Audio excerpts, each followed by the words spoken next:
Hi, I'm Jules from IMTS TV. I'm here today with Bill Macy with RIPPL, and they are doing a student challenge that involves 3D printed rockets. So, Bill, what am I seeing here today?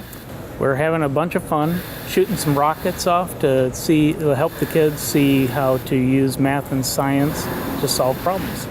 Excellent. So when a student steps up to your area over here and they're seeing a huge tower, what are they going to go through? What are they going to do? So they're going to go over, they're going to select some parts from our parts table and assemble a rocket. That rocket will then go over to our test stand and get fired at a target. They're trying to hit a bullseye.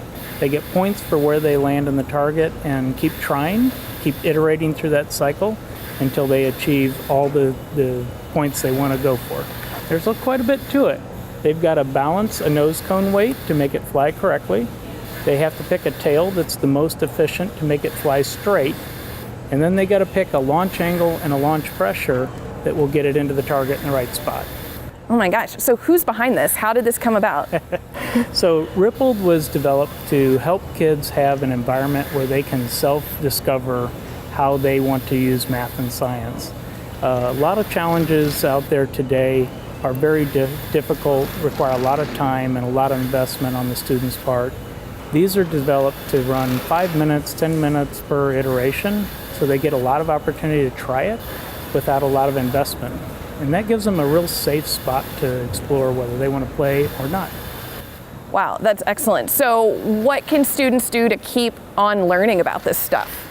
So on our website, RIPPL.com, it is a place where they can discover all kinds of different challenges. We have the Rocket Challenge, and there will be another element here at the show that is the Rover Challenge, and then we have many others on the site. We also encourage the students to create challenges once they get familiar with how we do this, to create their own challenges, and we'll host those for them so they can learn how to reach out to communities as well. Are there other challenges they can do that coincide with this? Yeah, so there's a variety of different ways to design a tail. So we provide 4 versions of a tail for the type challenge. In our actual design challenge, our partners from Maker Gear will actually print that tail, and you'll be able to test your own custom designed tail 3D printed right here on the floor. Wow, well that is fantastic, and I hope you have a great week here. It's going to be very busy. It will be. And this was Bill Macy with RIPPL.com, and I'm Jules McGuire with IMTS TV. Have a good day.